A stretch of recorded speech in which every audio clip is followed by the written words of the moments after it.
Hello guys, my name is Prashant and welcome back to my channel. So today we are going to discuss the potentiometer. तो आज की इस video में हम discuss करने वाले हैं पोटेंशियोमीटर. ये एक डिवाइस होता है और क्या इसके एप्लीकेशंस होती हैं, कैसे ये वर्क करता है, क्या इसका प्रिंसिपल है, ये सब हम इस वीडियो में डिस्कस करने वाले हैं. तो स्टार्ट करते हैं.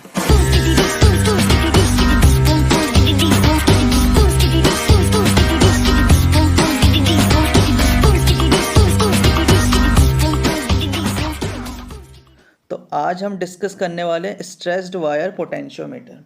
ठीक है, ये एक डिवाइस होता है जो मल्टीपर्पज़ होता है. जैसे कि इससे आप किसी भी सेल की ईएमएफ फाइंड आउट कर सकते हैं, दो सेल की ईएमएफ को कंपेयर कर सकते हैं, किसी की इंटरनल रेजिस्टेंस फाइंड आउट कर सकते हैं. तो बहुत यूजेस हम इसका कर सकते हैं.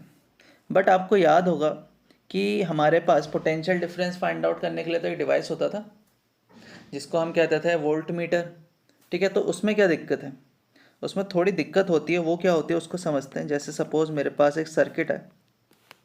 ये एक सर्किट है जिसमें बैटरी लगी है, ईएमएफ की करंट उसमें फ्लो कर रहा है सर्किट में, आई. दो रेजिस्टेंस लगी हुई हैं सर्किट में, R1 और R2. ठीक है, ये मैंने लगा दी. अब अगर मुझसे पूछा जाए कि ये पॉइंट ए है, ये पॉइंट बी है और ये पॉइंट सी है, अगर ये ए था, ये बी है और ये सी है, तो ए और बी के बीच में पोटेंशियल डिफरेंस कितना है अगर ये फाइंड आउट करना है, तो according to the Ohm's law इसका आंसर होता था जितना इसमें करंट फ्लो कर रहा है इसके अंदर आई इंटू जितनी रजिस्टेंस है वहाँ की, विच इज़ R1. तो यानी कि जो पोटेंशियल डिफरेंस है अक्रॉस ए बी, अभी उसका वैल्यू, जब मैंने इसमें वोल्ट मीटर नहीं लगाया है तो इसका वैल्यू है IR1. ठीक है, अब मैं ए बी के बीच में वोल्ट मीटर लगाता हूँ कि वोल्ट मीटर पैरेलल में लगाते हैं. आपको ये चीज़ तो याद होगी. अगर जिसको ये चीज़ें समझ नहीं आ रही हैं तो आप आई बटन पे क्लिक करके वीडियो देख सकते हैं, उसमें मैंने इस चीज़ को अच्छे से समझाया हुआ है. तो यहाँ पे एक वोल्ट मीटर लगा दिया V. ठीक है, अब क्या होगा, कुछ करंट वोल्ट मीटर में भी जाएगा. जैसे I1 करंट जा रहा है तो according to the junction law अब R1 के अंदर कितना करंट जा रहा होगा, I-1. तो अब जो पोटेंशियल डिफरेंस है अक्रॉस ए बी, उसको VAB डैश से दिखाता हूँ और उसका वैल्यू हो गया I-I1 R1. तो एक्चुअल में पोटेंशियल डिफरेंस है इतना. ठीक है, लेकिन जैसे वोल्ट मीटर में लगाता हूँ तो वो मेज़र करेगा इतना, I-I1 R1, क्योंकि कुछ ना कुछ पोटेंशियल ड्रॉप हो गया वोल्ट मीटर लगाने की वजह से.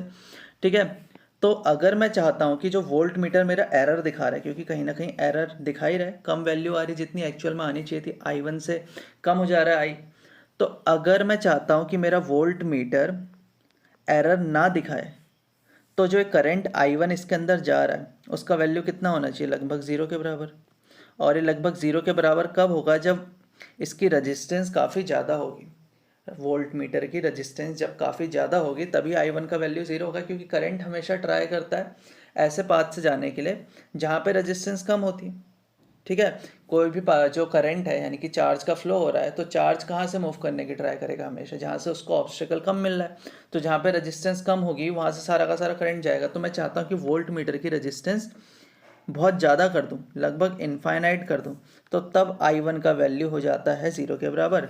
तो इस पर्टिकुलर टाइम पे जो volt meter potential difference measure करेगा उसका वैल्यू वापस से IR1 हो जाएगा. तो इट मीन्स वोल्ट मीटर की रेजिस्टेंस हमें इन्फिनिटी करनी है, लेकिन ये पॉसिबल नहीं होता. ठीक है, तो ये पॉसिबल नहीं है, तो इसीलिए मेरे को दूसरी अप्रोच लगानी पड़ी ताकि मैं एक्चुअल में कितना ईएमएफ है किसी सेल के अंदर या फिर किसी भी रेजिस्टेंस के अक्रॉस कितना पोटेंशियल डिफरेंस है वो फाइंड आउट करना चाहता हूँ. तो उसके लिए एक डिवाइस बना रहा हूँ जिसको पोटेंशियोमीटर कहते हैं. ठीक है, अब हम इसको अच्छे से डिस्कस करने वाले हैं. सो हम समझेंगे पोटेंशियोमीटर को.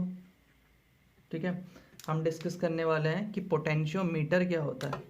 तो पोटेंशियोमीटर अगर हम स्टार्ट कर रहे हैं तो इससे पहले कुछ टर्म्स हमें पता होने चाहिए. एक्चुअल में क्या होता है कि हम वो टर्म्स यूज़ करते हैं. ठीक है, आपने सुने भी होंगे, लेकिन कभी कभी क्या होता है हमें उनका एक्चुअल मीनिंग नहीं पता होता. जैसे सबसे पहली चीज़ हम बात करें तो पोटेंशियल डिफरेंस की. सबको पता होगा पोटेंशियल डिफरेंस क्या होता है. एक बैटरी का पोटेंशियल डिफरेंस होता है, लेकिन पोटेंशियल डिफरेंस मतलब क्या, वो चीज़ हम समझेंगे. ठीक है, कोई भी एक सर्किट है, ये मैं एक सर्किट बना रहा हूँ, ये एक बैटरी है जिसका पोटेंशियल डिफरेंस V से रिप्रेजेंट कर रहा हूँ। इस सर्किट में 2 रजिस्टर लगे हुए हैं, एक का वैल्यू है R1, एक का वैल्यू है R2। ठीक है, तो क्या होता था, कोई भी एक यूनिट चार्ज, कोई भी चार्ज है सॉरी, ठीक है, उसके अक्रॉस एक इलेक्ट्रिक फील्ड होगा, उसके आसपास इलेक्ट्रिक फील्ड होगा। अब उसी इलेक्ट्रिक फील्ड में हम 2 पॉइंट ले लेते हैं, एक A एक B। अब अगर इन्फिनिटी से किसी भी यूनिट चार्ज को उठा के मैं पॉइंट ए पे लेके आऊँगा तो वो होगा उसका इलेक्ट्रिक पोटेंशियल। ठीक है, इन्फिनिटी से किसी भी एक यूनिट चार्ज को ए पॉइंट पे लेके जब मैं आता हूँ तो उसको कहते हैं electric potential of that particular point, उसको हम रिप्रेजेंट करते हैं वी ए से। अब किसी भी एक पॉइंट से दूसरे पॉइंट पे जब मैं एक यूनिट चार्ज को लेके जाऊँगा तो जब वर्क डन करूँगा उसको कहते हैं पोटेंशियल डिफरेंस। तो इलेक्ट्रिक पोटेंशियल होता है इस पॉइंट का वी ए, यहाँ का हम रिप्रेजेंट करते थे वी बी। ठीक है, तो यहाँ से लेकर यहाँ ले जाने में जो वर्क डन करना पड़ा मेरे को एक यूनिट चार्ज को, उसको कहते हैं पोटेंशियल डिफरेंस।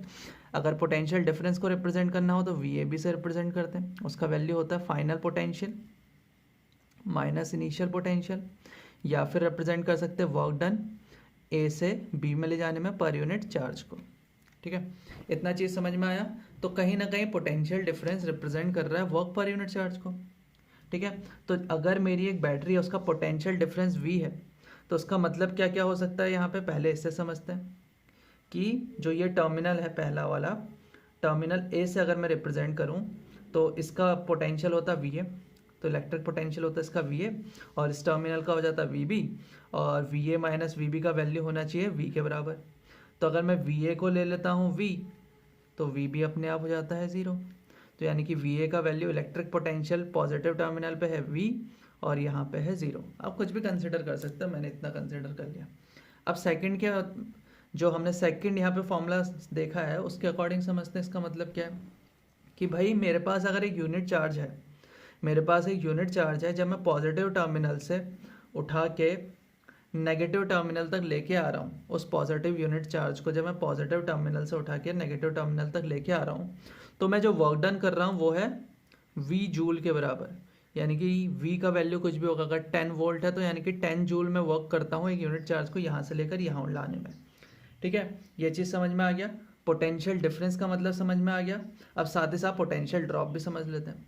अगर एक सर्किट है जिसका पोटेंशियल डिफरेंस V है, ठीक है, सर्किट में करंट I फ्लो कर रहा है, तो आपको पता है एक रेजिस्टेंस जो होता है वो एक ऑब्स्टेकल की तरह वर्क करता है। यानी कि जो भी चार्ज आप उठा के लेके आ रहे हो एक पॉइंट से दूसरे पॉइंट पर, रास्ते में उसको रोकेगा। जैसे फ्रिक्शन होता है, कोई भी बॉडी को अगर मैं मूव कर रहा हूँ किसी के ऊपर तो फ्रिक्शन उसका अपोज करता है। सिमिलरली रेजिस्टेंस जो होता है वो चार्ज का अपोज करता है फ्लो का।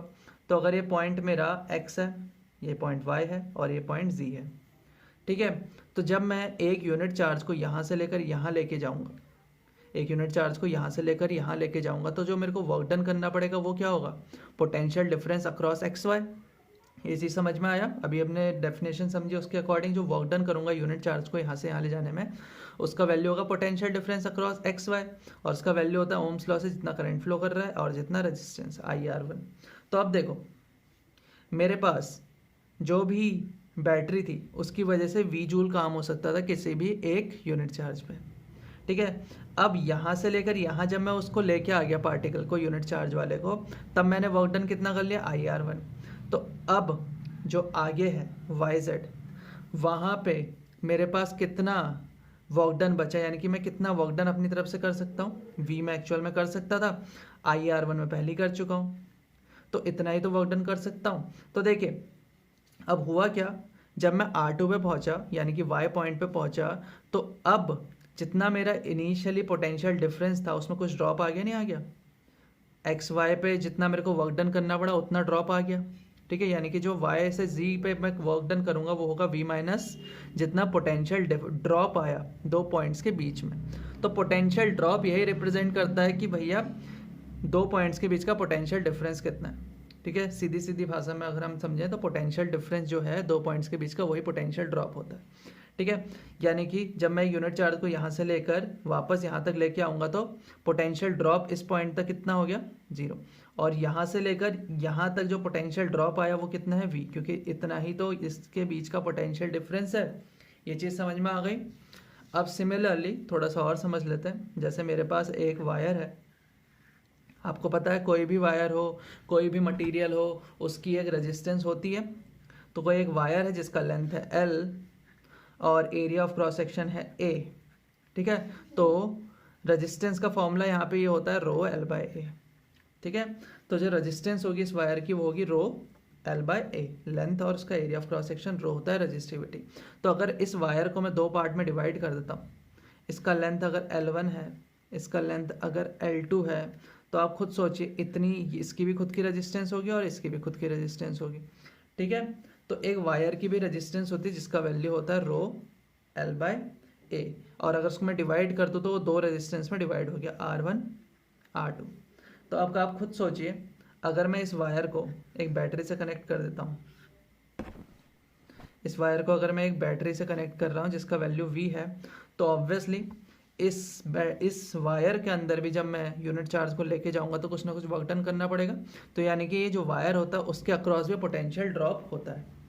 सही चीज़ समझ में आ गई। अब हम चलते हैं पोटेंशियोमीटर पे, किसका प्रिंसिपल क्या होता है। सो पोटेंशियोमीटर का प्रिंसिपल, उसको समझने के लिए हमें फिर से एक कंस्ट्रक्शन करनी पड़ेगी। मेरे को एक वायर लेना है, ठीक है। ऐसा वायर लेना है जिसकी लेंथ L तो हो ही हो, लेकिन जो एरिया ऑफ क्रॉस सेक्शन है, ये जो एरिया ऑफ क्रॉस सेक्शन होता है ना, जैसे सिलेंड्रिकल वायर है तो उसका एरिया ऑफ क्रॉस सेक्शन ऐसे सर्कल होगा, तो उसका एरिया ऑफ क्रॉस सेक्शन पूरे के पूरे वायर के अंदर यूनिफॉर्म होना चाहिए, यानी कि सेम रहना चाहिए। जैसे यहाँ का A है तो यहाँ का B होना चाहिए, और साथ ही साथ इसकी कंपोजिशन भी सेम होनी चाहिए। कंपोजिशन यानी कि जो मटेरियल मैं यूज़ कर रहा हूँ वो सेम कंपोजिशन में हर जगह पे होना चाहिए। ये चीज़ समझ में आया। साथ ही साथ इसको एक बैटरी से कनेक्ट करना है, एक बैटरी से कनेक्ट कर देता हूँ जिसका EMF E है, इंटरनल रेजिस्टेंस लगभग नेग्लिजिबल ले रहा हूँ, और साथ ही साथ जो कनेक्टिंग वायर्स मैंने यूज़ करे हैं इनकी भी रेजिस्टेंस नेग्लिजिबल है।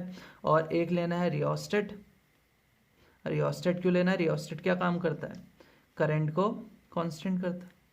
कांस्टेंट करंट किसी सर्किट में अगर आपको बनाना है तो रियोस्टेट यूज़ करेंगे, तो करंट फ्लो कर रहा है इसके अंदर I।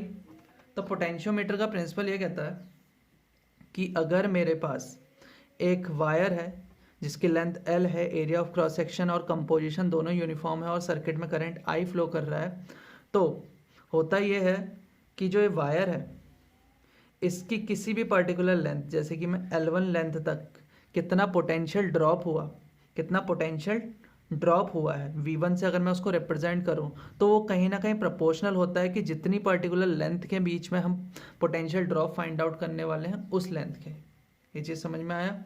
नहीं समझ में आया? अभी आगे देख लेंगे, ठीक है। ये बैटरी है जिसका EMF E से रिप्रेजेंट अगर मैं कर रहा हूँ, ठीक है। ये बैटरी है जिसका EMF मैं E से रिप्रेजेंट कर रहा हूँ, तो भाई यहाँ पे रेजिस्टेंस तो है नहीं तो पोटेंशियल ड्रॉप होगा नहीं, तो इस पर्टिकुलर पॉइंट की इलेक्ट्रिक पोटेंशियल हो जाएगी E, यानी कि जो वायर का ये वाला फेस है यहाँ पे इलेक्ट्रिक पोटेंशियल है E, और यहाँ की भी इलेक्ट्रिक पोटेंशियल हो गई 0, ठीक है। ऐसे तो दिखाते थे इलेक्ट्रिक पोटेंशियल, अभी अभी हमने देखा।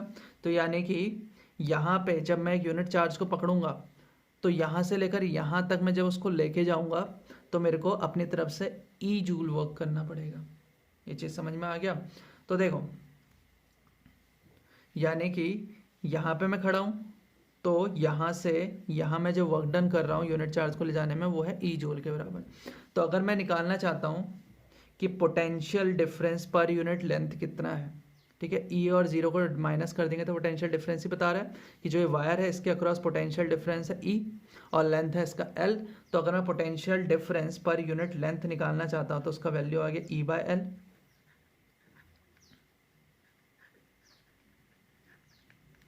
ये चीज़ समझ में आ गई।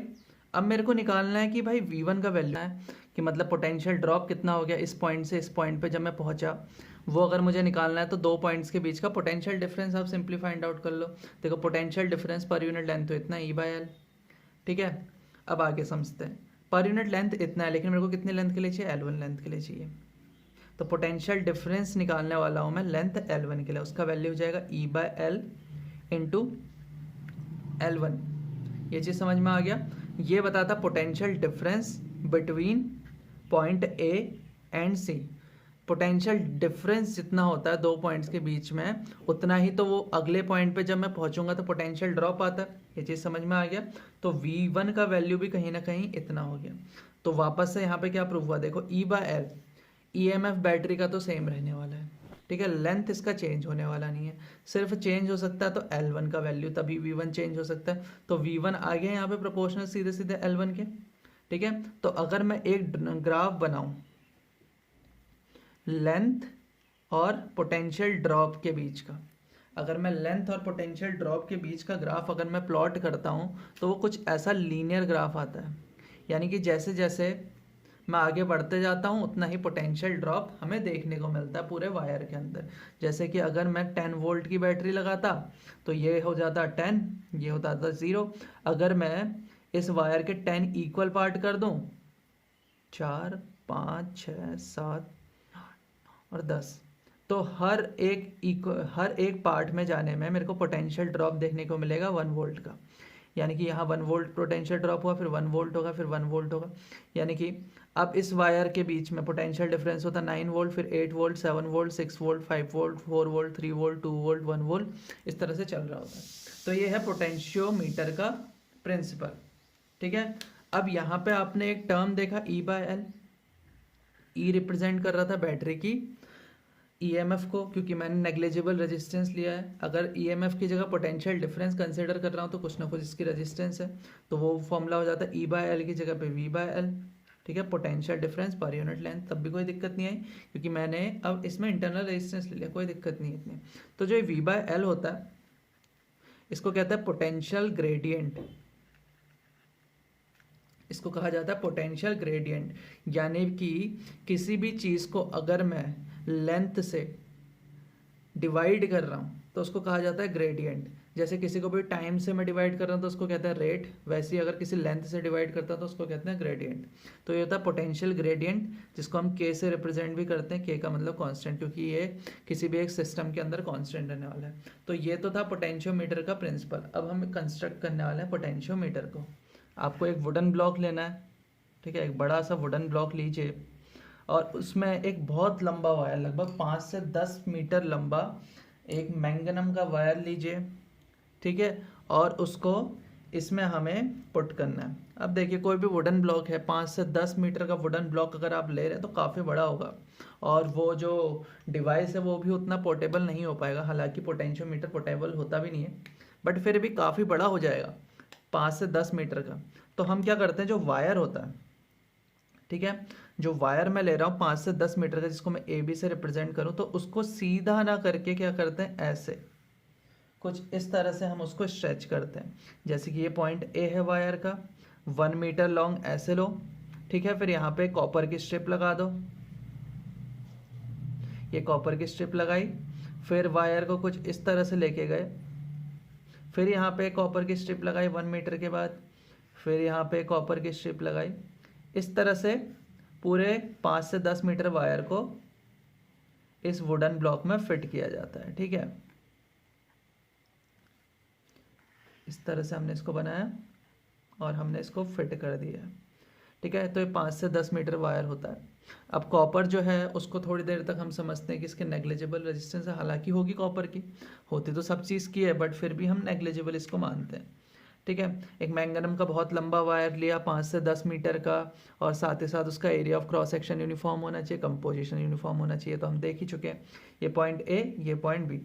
अब पॉइंट ए और पॉइंट बी के बीच में एक लगानी काफ़ी स्ट्रॉन्ग बैटरी, काफ़ी स्ट्रॉन्ग बैटरी, यानी कि जिसका ईएमएफ काफ़ी ज़्यादा होना चाहिए। तो काफ़ी स्ट्रॉन्ग बैटरी, तो मैंने काफ़ी सारे सेल्स लगा दिए, तो काफ़ी स्ट्रॉन्ग बैटरी जिसका ईएमएफ काफ़ी ज़्यादा होना चाहिए, जिसको ई से रिप्रेजेंट कर रहे हैं। नेग्लिजिबल इंटरनल रेजिस्टेंस ले रहे हैं वापस से। एक स्विच लगाओ साथ में, और साथ ही साथ एक रियोस्टेट लगा दो। आपको पता है रियोस्टेट का क्या काम होता है, रियोस्टेट का काम होता है करंट को कांस्टेंट करने का, ठीक है। ये कंस्ट्रक्शन समझ में आ गया। एक बड़ा सा लंबा सा वायर लिया 5 से 10 मीटर का, जिसको वुडन ब्लॉक में हमने लगा दिया कॉपर स्ट्रिप्स की हेल्प से।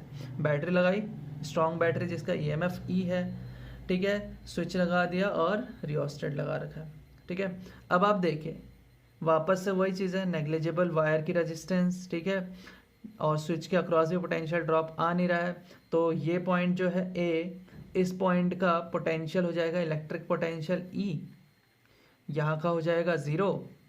तो यहाँ पे जो पोटेंशियल ग्रेडियंट है के, उसको हम रिप्रेजेंट करेंगे E/L से, वायर की लेंथ अगर L है, ठीक है, E/L से हम इसको रिप्रेजेंट करने वाले हैं।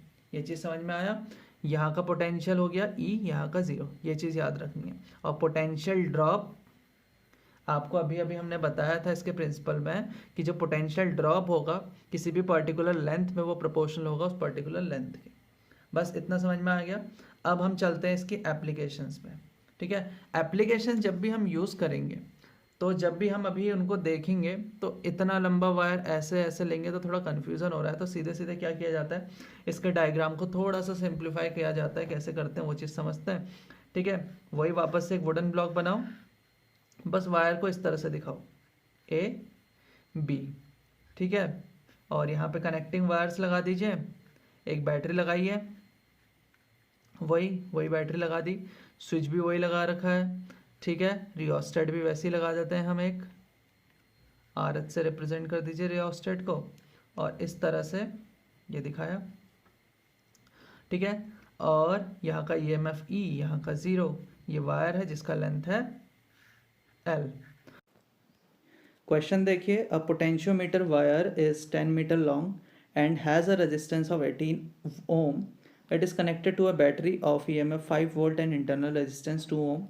Calculate the potential gradient along the wire. तो क्वेश्चन में बताया है कि मेरे पास एक पोटेंशियोमीटर है जिसमें जो बैटरी लगी है उसका EMF है 5 वोल्ट, उसकी खुद की एक इंटरनल रेजिस्टेंस भी है जिसका वैल्यू है 2 ओम, साथ में स्विच लगा होगा, रियोस्टेट लगा होगा, ये तो ऑब्वियस चीज़ें हैं। एक वायर है मैंगनम का जिसका लेंथ है AB, के बीच में लेंथ, सॉरी इसका L बताया है उसने, 10 मीटर का वायर बताया है, ठीक है। इस तरह से दिखाते हैं। अब देखो, उसने बोला है कि जो वायर है इसका भी रेजिस्टेंस है 18 ओम, इसका वायर का रेजिस्टेंस है 18 ओम। उसने पूछा K का वैल्यू कितना होगा, यानी पोटेंशियल ग्रेडियंट पूछा। पोटेंशियल ग्रेडियंट होता है जो पोटेंशियल डिफरेंस होता है अक्रॉस AB, जो वायर है उसका पोटेंशियल डिफरेंस अपॉन जितनी उसकी लेंथ है। देखो लेंथ आपको पता है लेकिन पोटेंशियल डिफरेंस AB के अक्रॉस कितना है वो नहीं पता। जो अभी पोटेंशियोमीटर का हमने डेरिवेशन देखा था तो उसमें इंटरनल रेजिस्टेंस तो होती नहीं थी, बट इस केस में इंटरनल रेजिस्टेंस दे दी। इंटरनल रेजिस्टेंस नहीं होती तो सीधे सीधे बैटरी की जो पोटेंशियल डिफरेंस है वो लिख लेते 5 अपॉन लेंथ 10 हो जाना चाहिए था। बट दिक्कत यहाँ पे आ गई है कि इंटरनल रेजिस्टेंस भी है। तो अब जो AB के अक्रॉस पोटेंशियल डिफरेंस होगा उसको VAB से रिप्रेजेंट करता हूँ, उसका वैल्यू होगा जितना उसका रेजिस्टेंस है इनटू जितना उसमें से करंट फ्लो कर रहा है, ठीक है। यानी कि मेरे को रेजिस्टेंस तो गिवन है लेकिन I नहीं पता, I फाइंड आउट करते हैं। इस सर्किट में देखते हैं कि क्या हो रहा है। इस सर्किट के अंदर दो रेजिस्टेंस है, एक तो वायर का रेजिस्टेंस और दूसरा इसका रेजिस्टेंस। जैसे स्विच को क्लोज करूँगा तो करंट फ्लो करेगा इस वायर से भी और इस इंटरनल रेजिस्टेंस में से भी। तो according to the Ohm's law I का वैल्यू हो जाएगा जितनी इसकी रेजिस्टेंस है प्लस जितनी इसकी रेजिस्टेंस है, क्योंकि दोनों सीरीज में है, और न्यूमरेटर में होगा जितना बैटरी का EMF है। V/R होता है तो 5/20 यानी कि 1/4 एम्पेयर इसमें करंट है। तो अब इस फॉर्मूले में रख देते हैं पोटेंशियल ग्रेडियंट के फॉर्मूले में, ठीक है। पोटेंशियल डिफरेंस अक्रॉस AB है, AB के अक्रॉस करंट जितना फ्लो कर रहा है विच इज़ 1/4 इंटू रजिस्टेंस जितनी है इसकी 18 अपॉन लेंथ, ठीक है, 5 9। तो आंसर कितना आ गया 9/20। तो पोटेंशियल ग्रेडियंट का वैल्यू है 9/20, यूनिट जाएगी वोल्ट मीटर इनवर्स, ठीक है। तो इस तरह से फाइंड आउट करना है इसको। सो पहली एप्लीकेशन में हम पोटेंशियोमीटर की हेल्प से EMF of a cell find out करने वाले हैं। देखिए अगर आपको याद होगा तो EMF ऑफ अ सेल क्या होता था कि बेसिकली अगर मेरे पास एक सेल है, ये एक सेल है जिसको मैं किसी सर्किट से कनेक्ट तो कर रहा हूँ लेकिन वो सर्किट अभी ओपन है, ठीक है। ये साइन होता है ओपन का, ये एक रजिस्टर लगा हुआ है यहाँ पे। तो ये सर्किट अभी ओपन है यानी कि करंट इसमें फ्लो नहीं कर रहा है। तो करंट जब इसके अंदर फ्लो नहीं कर रहा होता है तो जो टर्मिनल्स होते हैं किसी भी सेल के उनके अक्रॉस जो पोटेंशियल डिफरेंस होता है उसको कहते हैं EMF ऑफ द सेल, ठीक है। लेकिन जैसे सर्किट को क्लोज कर देंगे तो करंट फ्लो करने लगेगा पूरे सर्किट में और सिमिलरली इस बैटरी के अंदर भी चार्ज का फ्लो होगा। जब चार्ज का फ्लो इस बैटरी के अंदर होगा तो ऑब्वियसली ये बैटरी की खुद की भी एक रेजिस्टेंस होगी जिसको हम इंटरनल रेजिस्टेंस कहते हैं। अगर इसकी इंटरनल रेजिस्टेंस है तो इसके इंटरनल रेजिस्टेंस की वजह से भी एक पोटेंशियल ड्रॉप आएगा जो इक्वल होगा जितना करंट सर्किट में फ्लो कर रहा हो जितनी इंटरनल रेजिस्टेंस है उनका प्रोडक्ट। तो अब जो पोटेंशियल डिफरेंस है अक्रॉस द सेल उसको कहते हैं टर्मिनल पोटेंशियल डिफरेंस, जिसको V से रिप्रेजेंट करते हैं। वो इक्वल होता है EMF माइनस इंटरनल रेजिस्टेंस की वजह से जितना ड्रॉप आया है। ठीक है, अब देखें, यानी कि जैसे ही मैं सर्किट को क्लोज कर देता हूँ तो टर्मिनल पोटेंशियल डिफरेंस शो करेगा। अगर मैं यहाँ पे एक वोल्ट मीटर भी लगा देता हूँ सपोज, तो सर्किट हो जाएगा क्लोज। ये एक वोल्ट मीटर में लगा रहा हूँ तो देखिए सर्किट क्लोज हो चुका है, तो इसके अंदर करंट फ्लो कर रहा है। अगर इसके अंदर करंट फ्लो करेगा तो फिर से मैं सिर्फ क्या मेजर कर सकता हूँ, टर्मिनल पोटेंशियल डिफरेंस। तो मेरे को मेजर करनी EMF ऑफ दैट सेल।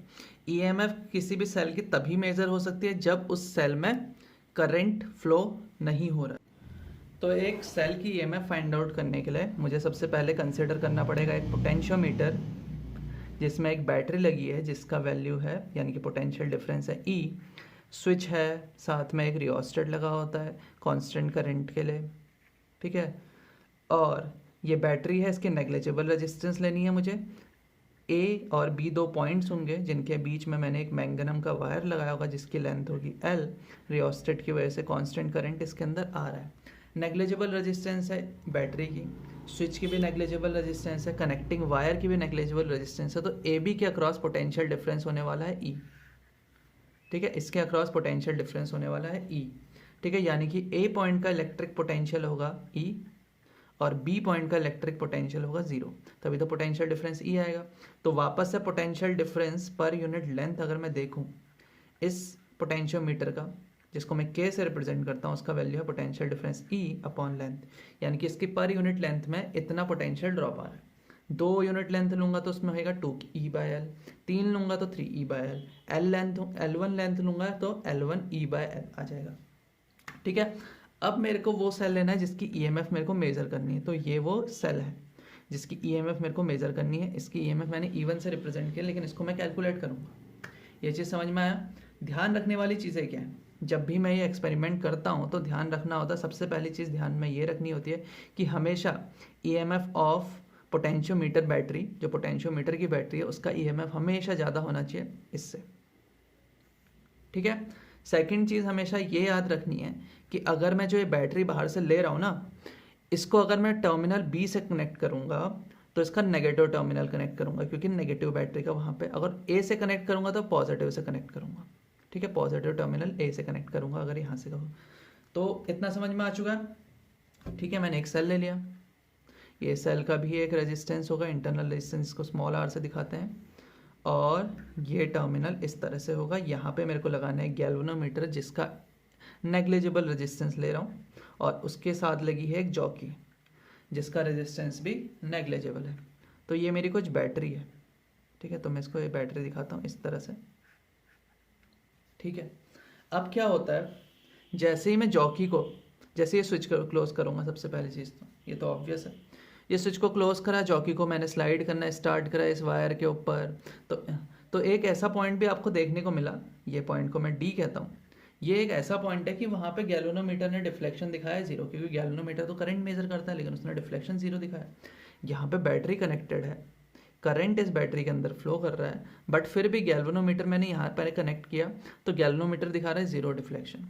यानी कि D पॉइंट से जब मैं देख रहा हूँ तो इधर को तो करंट ही नहीं जा रहा है, ये करंट जो आया वो कुछ भी इधर को नहीं जा रहा है। अब ऐसा कैसे पॉसिबल है कि ये सर्किट तो क्लोज है फिर भी इसके अंदर करंट नहीं जा रहा है? ऐसा तभी पॉसिबल है जब ये टर्मिनल, ये जो पॉइंट है, ठीक है, ये पॉइंट, इसको मैं K से रिप्रेजेंट करूँ, ये पॉइंट जिसको L से रिप्रेजेंट करूँ, जब K पॉइंट का इलेक्ट्रिक पोटेंशियल, K पॉइंट का इलेक्ट्रिक पोटेंशियल D पॉइंट के इलेक्ट्रिक पोटेंशियल के बराबर हो जाए।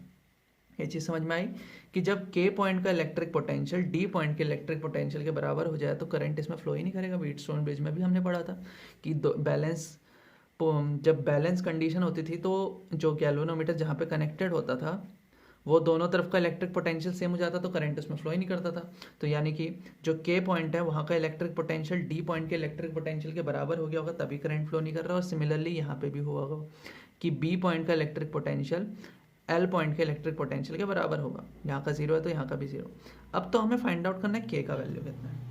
अब अगर इस सर्किट में करंट ही फ्लो नहीं कर रहा है तो इंटरनल रेजिस्टेंस का तो कोई रोल ही नहीं है, क्योंकि करंट ही फ्लो नहीं कर रहा है तो इसमें तो कोई इंटरनल रेजिस्टेंस की वजह से पोटेंशियल ड्रॉप ही नहीं आएगा। तो यानी कि जो सेल है इसके अक्रॉस पोटेंशियल डिफरेंस है E1 इस पर्टिकुलर टाइम पे। ये चीज़ समझ में आया, क्योंकि पोटेंशियल ड्रॉप नहीं आ रहा है कोई भी बैटरी की इंटरनल रेजिस्टेंस के वजह से। अब इस पॉइंट का मैंने इलेक्ट्रिक पोटेंशियल 0 ले लिया, तो के पॉइंट का मेरे को इलेक्ट्रिक पोटेंशियल लेना पड़ेगा E1, तभी तो सेल के अक्रॉस जब दोनों को माइनस करूंगा तो पोटेंशियल डिफरेंस आएगा E1। ठीक है, तो अगर इस के पॉइंट का इलेक्ट्रिक पोटेंशियल E1 है तो डी पॉइंट का भी इलेक्ट्रिक पोटेंशियल होगा E1, और बी और डी इन दोनों के बीच की जो पोटेंशियल डिफरेंस होगा वो होगा E1, यानी कि डी पॉइंट का electric potential minus B point का इलेक्ट्रिक पोटेंशियल 0, यानी E1 के बराबर। और अगर उसको मेरे को कैलकुलेट करना है तो पोटेंशियोमीटर के प्रिंसिपल पे हम वापस जाएंगे कि पोटेंशियल ड्रॉप जो आता है, जो ये लेंथ होती है, इसको मैं L1 लेंथ अगर रिप्रेजेंट करूं तो वो डायरेक्टली प्रोपोर्शनल होता था L1 के, और उसको हम कैलकुलेट करते थे K से मल्टीप्लाई करके। मैंने भी बताया था ना, L1 लेंथ के अक्रॉस कितना पोटेंशियल डिफरेंस है वो अगर मुझे फाइंड आउट करना है तो मेरे को सिंपली E/L से उसको मल्टीप्लाई कर देना है। तो जो EMF है बैटरी का वो हमें फाइंड आउट करने के लिए K पता होना चाहिए पोटेंशियोमीटर का, इनटू जिस लेंथ पे नल पॉइंट आया है वो पता होना चाहिए। ये चीज़ समझ में आ गई। अब हम समझेंगे कि क्या होता अगर जो ये बैटरी थी, ये जो बैटरी E है, इसका भी एक इंटरनल रेजिस्टेंस होता तो क्या चेंज आ जाता। ठीक है, तो चेंज ही देखते हैं हम सिर्फ, बाकी तो कुछ नहीं देखेंगे। तो देखिए ये बैटरी है जिसका EMF E है, इंटरनल रेजिस्टेंस स्मॉल r है, ये पॉइंट होते हैं, ये रियोस्टेट है। ठीक है, ये पॉइंट A, ये पॉइंट B। तो देखते हैं ये जो लेंथ होती इसकी L होती।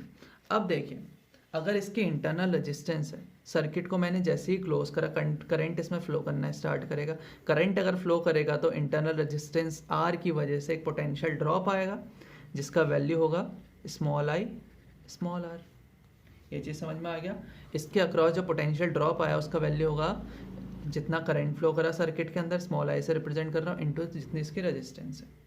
तो देखो पहले केस में ए बी के अक्रॉस आपको पोटेंशियल डिफरेंस मिल रहा था E, क्योंकि कोई भी रास्ते में रेजिस्टेंस नहीं था तो पोटेंशियल ड्रॉप हो नहीं रहा था। अब पोटेंशियल डिफरेंस और ड्रॉप हो गया IR का, तो ए बी के अक्रॉस जो पोटेंशियल डिफरेंस मिलेगा वो होगा E जितना पोटेंशियल डिफरेंस बैटरी का है माइनस जितना इसके अक्रॉस ड्रॉप आ चुका है।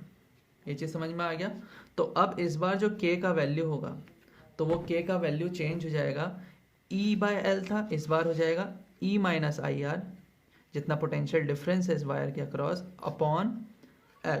और सिमिलरली जो पॉइंट्स हैं B पॉइंट, उसका इलेक्ट्रिक पोटेंशियल तो 0 ही रहेगा, लेकिन A का इलेक्ट्रिक पोटेंशियल अब हमें करना पड़ेगा E माइनस IR, तभी पोटेंशियल डिफरेंस आएगा E माइनस IR। तो बस इतना सा चेंज आता है। ठीक है, इस क्वेश्चन को पढ़िए। अ potentiometer wire is supplied a constant voltage of 3 volt. A cell of EMF 1.08 volt is balanced by the voltage drop across 216 centimeter of wire.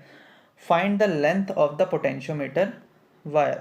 तो देखिए क्वेश्चन में क्या बताया हुआ है, जो पोटेंशियोमीटर वायर है उसकी जो बैटरी है उसका वोल्टेज है 3 वोल्ट, और 1.08 वोल्ट वाली बैटरी यानी कि E1 है 1.08 वोल्ट वाली बैटरी का बैलेंस पॉइंट आ रहा है 216 सेंटीमीटर पे, यानी L1 का वैल्यू है 216 सेंटीमीटर पे। ठीक है, find the total length of the wire. तो L आपको फाइंड आउट करना है। ठीक है, देखिए we all know that E1 is equals to KL1। E1 का वैल्यू है 1.08 इज इक्वल्स टू K होता था potential difference across the wire. कोई भी यहाँ पे इंटरनल रेजिस्टेंस नहीं दी है तो जितना बैटरी सप्लाई कर रही होगी उतना ही EMF होगा, यानी कि 3 upon length of that wire into L1। L1 है 216। तो सब चीज़ों को इधर उधर भेजेंगे, सो L का वैल्यू कितना हो जाता है 3 इंटू 216 अपॉन 1.08। ठीक है, इसको सॉल्व करेंगे तो आंसर आएगा 600 सेंटीमीटर। क्वेश्चन करने से पहले फिर से फॉर्मूला रिकॉल कर लेते हैं। के का फॉर्मूला होता है potential difference across the wire upon length of that particular wire, ठीक है। और जो एक्सटर्नल बैटरी हम लगाते थे उसका ईएमएफ फाइंड आउट करने का फॉर्मूला होता था KL1, ठीक है, ये याद है। अब इस क्वेश्चन को पढ़ते हैं। A potentiometer wire of length 100 cm has a resistance of 100 ohm, is connected in series with a resistance and a battery of 2 volt and of negligible internal resistance, ठीक है। एक पोटेंशियोमीटर के बारे में बताया हुआ है कि उसमें जो वायर मैंने यूज़ करा है वो है 100 सेंटीमीटर का, उसकी रेजिस्टेंस हमें दी हुई है 100 ओम,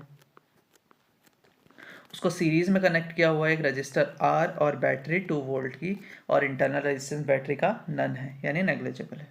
आगे बढ़ते question. A source of EMF 10 millivolt is balanced against a length of 40 centimeter of the potentiometer wire. What is the value of the external resistance?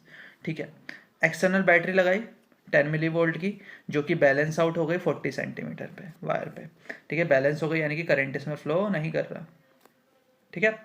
हमें फाइंड आउट करना है कि भाई ये R का वैल्यू कितना था, ये R का वैल्यू कितना था।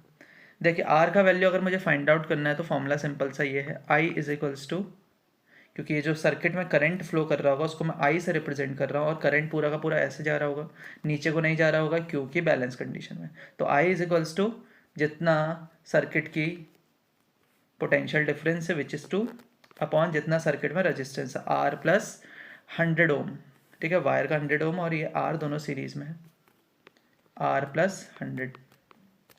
तो मतलब कि अगर मुझे आई पता चल जाए कहीं ना कहीं से तो मैं R फाइंड आउट कर सकता हूँ, बट आई कहाँ से पता चले वो सोचना है। फिर से इस क्वेश्चन को देखते हैं अच्छे से। तो देखिए हम क्या कर सकते हैं, जो ए बी वायर है यहाँ पे, ये जो वायर ए बी है इसके अक्रॉस कितना पोटेंशियल डिफरेंस होगा वो हम फाइंड आउट कर सकते हैं।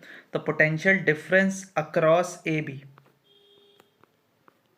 अक्रॉस ए बी, उसका फॉर्मूला होगा जितना करंट इसमें से पास हो रहा है विच इज़ आई, और जितनी इसकी रेजिस्टेंस है विच इज़ 100। तो अब मुझे फाइंड आउट करना है potential difference across A B ताकि मैं आई फाइंड आउट कर सकूं। तो आपको याद होगा के का फॉर्मूला होता था potential difference across A B which means I into 100 upon length of that wire which is 100, ठीक है, इतना होता था। अब देखो के का वैल्यू इतना होता है, अब वापस से जाओ तो E1 का वैल्यू कितना होता है, अभी मैंने बताया था KL1, ये चीज़ समझ में आया।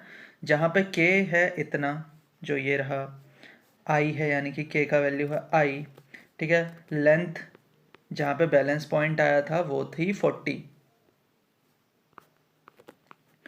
E1 का वैल्यू हमें दिया हुआ है which is 10 millivolt which means 10 into 10 to the power -3, 0 से 0 कैंसिल करिए, 1/4 होता है 2.5, तो 2.5 into 10 to the power -3 ampere current है सर्किट के अंदर। ये चीज़ समझ में आ गया कैसे फाइंड आउट करा। तो अब देखिए वापस इस फॉर्मूले में पुट कर देते हैं, I is equals to 2 upon R plus 100, I का वैल्यू अभी अभी हमने फाइंड आउट करा 2.5 इंटू 10 टू द पावर -3।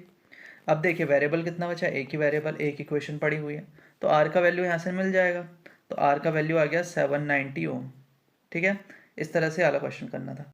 अब इस केस में हम कंपेयर करने वाले हैं ईएमएफ्स ऑफ 2 बैटरी, यानी कि 2 बैटरीज होंगी, दोनों की ईएमएफ हम कंपेयर करेंगे with the help of potentiometer. ये वापस से मैंने पोटेंशियोमीटर बना दिया जिसकी ईएमएफ ई है, ये स्विच है, ये रियोस्टेट है कांस्टेंट करंट के लिए। ए बी के बीच में हमने एक वायर लगाया है जिसका लेंथ एल है। अगर पूरे उसमें कोई भी रेजिस्टेंस नहीं है तो वी ए का पोटेंशियल यानी कि ए पॉइंट पे पोटेंशियल हो जाएगा ई, बी पे हो जाएगा 0। तो potential difference across A B होगा ई, और लेंथ है एल, तो potential difference per unit length के is equals to E by L हो गया। अब वापस से एक बैटरी लेनी है, ठीक है, जिसका ईएमएफ होगा E1, लेकिन इस बार एक की जगह 2 बैटरी लीजिए, वही पॉजिटिव नेगेटिव से नेगेटिव को कनेक्ट करेंगे, ठीक है, दोनों को इस तरह से कनेक्ट कर दीजिए, ठीक है। अब टर्मिनल इधर से ऐसे दिखाते हैं। अब इस बार जो गैल्वेनोमीटर लेना है उस पर भी जॉकी होगा, लेकिन इधर वाला जो ये है टर्मिनल वो अभी किसी से कनेक्टेड नहीं है। पहले केस में मैं क्या करता हूँ, इसको इससे कनेक्ट करता हूँ, ठीक है। पहले केस में E1 वाली बैटरी से गैल्वेनोमीटर को कनेक्ट किया, इसको जॉकी को फिर से मूव करूँगा तो कोई ना कोई नल पॉइंट मिलेगा। नल पॉइंट मिल गया यहाँ पे पॉइंट डी पे, लेंथ मेज़र कर लो, L1 लेंथ आ गई, ठीक है। तो D और B के बीच का जो पोटेंशियल डिफरेंस होगा वी डी बी, वो इक्वल होगा इस बैटरी की ईएमएफ के बराबर। अभी हमने देखा है कैसे होता है, और इसका वैल्यू होता है के, जितना पोटेंशियल ग्रेडियंट है इनटू वो लेंथ। ठीक है, अब क्या करो, यहाँ से हटाओ गैल्वेनोमीटर को, यहाँ पे लगा दो। ये बैटरी थी जिसका ईएमएफ E2 है, यहाँ से हटाया, यहाँ पे पुट कर दिया। अब फिर से इसको घुमाना स्टार्ट करेंगे तो कोई ना कोई पॉइंट मिलेगा, F पे नल पॉइंट मिल गया। ठीक है, जिसका लेंथ है L2। तो अब होगा VFB, यानी कि पोटेंशियल डिफरेंस F और B के बीच में वो इक्वल होगा इसके ईएमएफ, ये वाली बैटरी के ईएमएफ के बराबर E2, जो कि इक्वल होता है पोटेंशियल ग्रेडियंट इनटू लेंथ, जहाँ पे नल पॉइंट आया। दोनों इक्वेशन को डिवाइड करना है, दोनों इक्वेशन को डिवाइड कर दीजिए। E1 बाई E2 इक्वल आ जाएगा L1 बाय L2 के। बस यही है comparison of EMF of two battery. दो बैटरी के ईएमएफ को कैसे कंपेयर करते हैं, इस तरह से आप इसको कंपेयर कर सकते हो, बस इतना सा। इस क्वेश्चन को देखिए, with a certain cell the balance point is obtained at 60 cm from the zero end of the potentiometer wire with another cell whose EMF differs from that of the first cell by 0.1 volt. The balance point is obtained at 55 cm mark. Calculate the EMF of two cell. देखिए, दो cell की condition में EMF find out करने का comparison वाला formula लगेगा, which was E1 by E2 is equals to L1 by L2। ये तो चीज़ समझ में आ गई। अब देखिए, वो बोल रहा है कि भाई पहला सेल लगाया मैंने, पहले सेल का भी EMF नहीं दिया हुआ है, तो उस टाइम पे जो बैलेंस पॉइंट है वो आया 60 सेंटीमीटर पे। दूसरे केस में जो मैं सेल लगा रहा हूँ उसका EMF डिफर कर रहा है पहले सेल से 0.1 वोल्ट से, यानी कि E माइनस 0.1 है। पहले का अगर E है तो दूसरे का E माइनस 0.1 होगा, और उस केस में बैलेंस पॉइंट आ रहा है 55 सेंटीमीटर पे। Calculate the EMF of two cells, तो ठीक है, यहाँ से फाइंड आउट कर लीजिए। ये हो जाएगा 55E is equals to 60E minus 6। ठीक है, क्रॉस मल्टीप्लाई कर दिया, यहाँ हो जाता -5E, एक साइड करेंगे जब एक दूसरे को तो -6, तो E का वैल्यू आ चुका है यहाँ पे 1.2 वोल्ट। तो एक बैटरी का EMF तो होगा 1.2 वोल्ट, दूसरी बैटरी का होगा E minus 0.1, which means 1.1 volt. समझ में आया? इसी तरह से इसके क्वेश्चन करना है। अब देखने वाले हम last application, which is measurement of internal resistance of a battery. किसी भी बैटरी की इंटरनल रेजिस्टेंस हम कैसे फाइंड आउट करेंगे, with the help of potentiometer. एक पोटेंशियोमीटर मैंने ड्रॉ कर दिया, वापस से एक बैटरी जिसका EMF E, internal resistance negligible, switch, rheostat, manganin का वायर जिसकी लेंथ है L। तो इस पॉइंट का इलेक्ट्रिक पोटेंशियल, क्योंकि कहीं पे भी रेजिस्टेंस की वजह से पोटेंशियल ड्रॉप नहीं आ रहा, तो यहाँ की E और यहाँ का 0, तभी पोटेंशियल डिफरेंस AB के अक्रॉस होगा E। ठीक है, तो potential difference per unit length वापस से आ जाएगा E बाय L, जो होता है पोटेंशियल ग्रेडियंट K के बराबर। इसका कैसे यूज़ करते हैं हम देख चुके हैं। अब एक बैटरी लेनी है जिसका EMF है E1, इंटरनल रेजिस्टेंस है r, कनेक्ट करना है B से, इधर से गैल्वेनोमीटर से, साथ में लगा होगा जॉकी।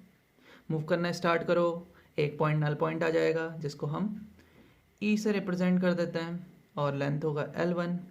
अब आपको याद होगा नल पॉइंट आया है तो इट मीन्स इसके अंदर तो कोई भी करंट फ्लो नहीं कर रहा है, करंट इसके अंदर फ्लो नहीं कर रहा है, तो इंटरनल रेजिस्टेंस का कोई रोल नहीं है। तो यानी कि ये जो पूरा का पूरा सेल होता, इसके टर्मिनल के अक्रॉस पोटेंशियल डिफरेंस होता EMF के बराबर, यानी कि ये टर्मिनल E1, ये 0, तो ये जो पॉइंट E होगा वहाँ का भी इलेक्ट्रिक पोटेंशियल E1 होना चाहिए, तभी वैल्यू आएगा, तभी यहाँ पे करंट इसके अंदर फ्लो नहीं कर रहा होगा। यानी कि E और B के बीच का पोटेंशियल डिफरेंस होना चाहिए E, क्योंकि दोनों को माइनस करेंगे तो कितना आएगा E1। ठीक है, इतना चीज़ समझ में आ चुका है। ठीक है, तो E1 का वैल्यू अगर मुझे फाइंड आउट करना है इस पोटेंशियोमीटर की हेल्प से, तो उसका वैल्यू हो जाएगा K इंटू L1। ये चीज़ हम देख चुके हैं। ठीक है, इतना तो समझ में आ रहा है। अब हम आगे थोड़ी सी करते हैं, इसमें क्या हो सकता है। अब यहाँ पे मैं क्या कर रहा हूँ, एक रेजिस्टेंस लगा दे रहा हूँ, ये एक रेजिस्टेंस लगा दिया R इस बैटरी के अक्रॉस, यानी कि ये पॉइंट को ले लेते हैं F, इस पॉइंट को ले लेते हैं G। अब ये सब चीज़ें चेंज हो गई, अभी कैसे चेंज होंगी समझते हैं। वापस से गैल्वेनोमीटर को मैंने मूव करना स्टार्ट करा, तो मेरे को एक नल पॉइंट मिला जो कि देखने में E के पास नहीं है, मतलब E पे नहीं है, कहीं और जगह पे F पे है, और उसका लेंथ है L2B से।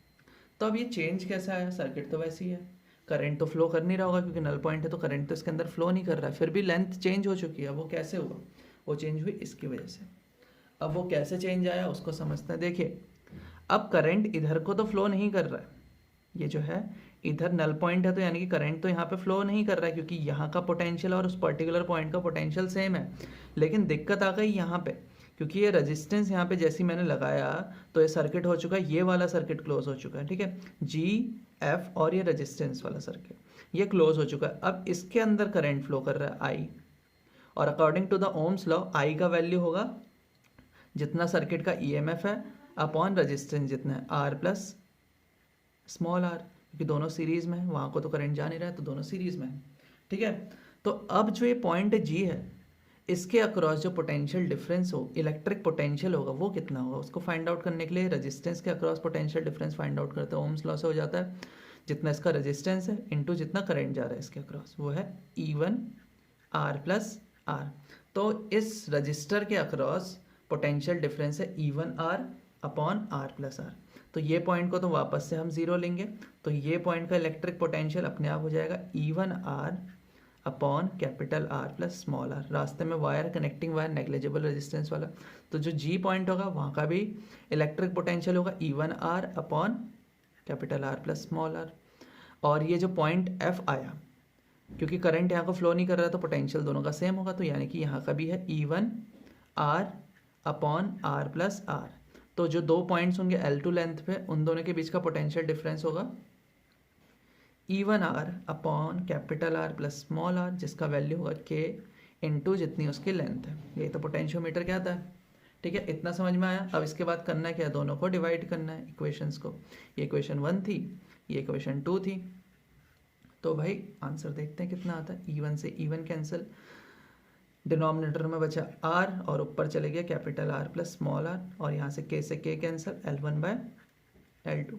चीज़ों को इधर भेजना स्टार्ट करते हैं, इसको इधर भेजिए, तो ये हो जाएगी इक्वेशन कुछ इस तरह से, L2R plus L2 small r is equals to L1R। तो L2R का वैल्यू हो जाएगा L1 minus L2R, small r यानी कि इंटरनल रेजिस्टेंस का वैल्यू है L1 minus L2 capital R upon L2। तो इंटरनल रेजिस्टेंस फाइंड आउट करने का फॉर्मूला ये आ चुका है, जहाँ पे L1 और L2 क्या है, L1 वो लेंथ है जब मैंने कैपिटल R E जो ये बैटरी थी इसके अक्रॉस कनेक्ट नहीं किया था, और L2 लेंथ है जब मैंने कनेक्ट कर दिया था उस टाइम पे जो नल पॉइंट की लेंथ है, ठीक है। तो इस तरह से ये फॉर्मूला आ जाता है। अब इसके न्यूमेरिकल क्वेश्चन देखते हैं। अभी हमने जो फॉर्मूला पढ़ा था वो R का ये था इंटरनल रेजिस्टेंस फाइंड आउट करने का, L1 minus L2 into R upon L2, जहाँ पे L1 लेंथ होती थी जब मैं R को पुट नहीं करता था, ठीक है, L2 लेंथ जब मैं R पुट कर चुका हूँ, और K का फॉर्मूला होता था potential difference across that particular wire upon length of that wire, ठीक है। और फॉर्मूला होता था E is equals to K L1, EMF find out करने का, किसी भी बैटरी की EMF फाइंड आउट करना है तो K इंटू उसका नल पॉइंट जहाँ पे है उसकी लेंथ। तो L1 का फॉर्मूला हो गया E बाय K, ठीक है, K होता था पोटेंशियल ग्रेडियंट, याद होगा। क्वेश्चन देखिए, AB is a 1 meter long uniform wire of 10 ohm resistance. Other data is shown in figure. Calculate potential gradient along AB and length AO when galvanometer shows no deflection. ठीक है, तो हमें बताया हुआ है वायर के बारे में। ये वायर AB है 1 मीटर का, ठीक है, AB वायर है 1 मीटर यानी कि 100 सेंटीमीटर का है, और इसकी रेजिस्टेंस भी बताई हुई है 10 ओम। बाकी देखो सर्किट में दिखाई है 2 वोल्ट की बैटरी लगाई हुई, यानी कि E दे रखा है 2 वोल्ट, साथ में एक सीरीज रेजिस्टेंस दिया हुआ है R इस वायर के, और O पॉइंट के बारे में बता रहा है कि O पॉइंट पे गैल्वेनोमीटर शोज नो डिफ्लेक्शन, ठीक है। O पॉइंट है डिफ्लेक्शन जहाँ पे नहीं दिख रहा है, यानी कि नल पॉइंट होगा जो, ठीक है। देखते हैं क्या होता है आगे। एक बैटरी लगी है 1.5 वोल्ट की, यानी कि E1 दिया हुआ है, साथ ही साथ उसके सीरीज़ में एक रेजिस्टेंस लगी हुई है जिसको हम स्मॉल r से भी दिखा सकते हैं, कोई दिक्कत नहीं है, और एक एक्सटर्नल रेजिस्टेंस लगा हुआ है उसके साथ जिसको मैं कैपिटल R से रिप्रेजेंट कर रहा हूँ, ठीक है। इतना चीज़ समझ में आ चुका है। अब फाइंड आउट करना है पहले केस में कि पोटेंशियल ग्रेडियंट कितना होगा AB के अक्रॉस, ठीक है। पोटेंशियल ग्रेडियंट का फॉर्मूला होता था potential difference across that wire, जो ये वायर है उसके अक्रॉस कितना पोटेंशियल डिफरेंस है, उसके अक्रॉस कितना पोटेंशियल डिफरेंस होगा वो भी देख लेते हैं। देखिए पोटेंशियल डिफरेंस किसी वायर के अक्रॉस अगर मुझे फाइंड आउट करना है तो वी से उसको रिप्रेजेंट करो, वैल्यू होता है जितना करंट उसमें जा रहा है इनटू जितनी उसकी रेजिस्टेंस है। रेजिस्टेंस अभी मैंने बताई थी 10 ओम है उसकी, ठीक है। लेकिन वायर में करंट कितना जा रहा है, आई फाइंड आउट करना है पहले मुझे। तो आई फाइंड आउट करना है तो आई के लिए देखिए, आई के लिए आपको ई पता होना चाहिए और रेजिस्टेंस पता होना चाहिए पूरे सर्किट का, ठीक है। यहाँ को तो करंट जा नहीं रहा तो यहाँ से मतलब नहीं है, तो रेजिस्टेंस इसकी और इसकी ये दोनों सीरीज़ में है।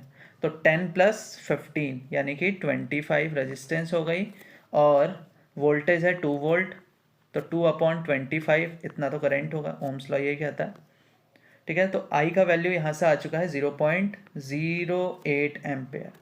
तो आई का वैल्यू आ गया तो आई आर तो आप निकाल सकते हैं, ठीक है।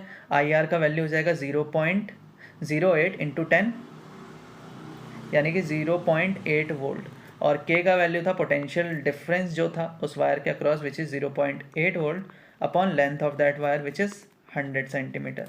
तो पोटेंशियल ग्रेडियंट आ गया 0.008 volt centimetre inverse. Second case में क्या पूछा है कि लेंथ बताना है एसी का जब गैल्वेनोमीटर दिखाएगा कोई भी डिफ्लेक्शन नहीं। तो देखो गैल्वेनोमीटर कोई भी डिफ्लेक्शन नहीं दिखा रहा, तो यहाँ पे थोड़ा इसको ढंग से देखते हैं सर्किट को। तो ये जो सर्किट था यहाँ पे आप देख रहे हैं कि इसमें एक एक्सटर्नल रेजिस्टेंस लगा हुआ है, ये वाले सर्किट में एक एक्सटर्नल रेजिस्टेंस लगा हुआ है और यहाँ पे स्विच भी नहीं है, तो यानी कि क्लोज सर्किट है। तो इस बार देखिए, तो यानी कि ये फॉर्मूला हम लगा सकते हैं, आर हम लेंगे इसको, यही होता था आर जो बैटरी के बगल में इंटरनल रेजिस्टेंस की तरह ट्रीट कर लो। कैपिटल आर जो सीरीज में लगा होता था ये वाला एक्सटर्नल रेजिस्टेंस, ये भी पता है। L1 - L2/L2 हमें फाइंड आउट क्या करना है, L1 या L2, हमें L2 फाइंड आउट करना है क्योंकि ये कनेक्टेड है। जब ये कनेक्टेड होता था तो जो लेंथ आती थी वो होती थी L2, ठीक है। बट L2 फाइंड आउट करना है तो L1 तो पता होना चाहिए ना। तो L1 फाइंड आउट करने के लिए हम ये वाला फॉर्मूला लगा सकते हैं, मैंने अभी बताया। EMF ऑफ दैट बैटरी, जो बैटरी है उसकी EMF, ठीक है, which is 1.5 volt upon K which is 0.008, ठीक है। तो L1 का वैल्यू भी पता है, तो अब इसमें पुट करते हैं हम। स्मॉल r का वैल्यू है 1.2 is equals to L1 which is 1.5 upon 0.008 minus L2 और capital R which is 0.3 upon L2। अब देखो 1.2 L2 और यहाँ पे होता है 0.3 L2 माइनस का, इधर भेजते तो हो जाता total 1.5 L2 is equals to 1.5 into 0.3 upon 0.008, तो 1.5 से 1.5 कैंसिल हो गया। सो L2 का वैल्यू आया 0.3 डिवाइडेड बाय 0.08। इसको सॉल्व करेंगे तो L2 का वैल्यू आ जाता है 37.5 सेंटीमीटर। तो इस तरह से आप इस क्वेश्चन को कर सकते हैं, ठीक है। तो इस वीडियो में इतने ही क्वेश्चन देखते हैं, फिर मिलते हैं नेक्स्ट वीडियो में। उसमें हम कैपेसिटर की चार्जिंग कैसे होती है, डिस्चार्जिंग कैसे होती है, क्या उसका टाइम पीरियड होता है, ये सब हम डिस्कस करेंगे। तो टिल देन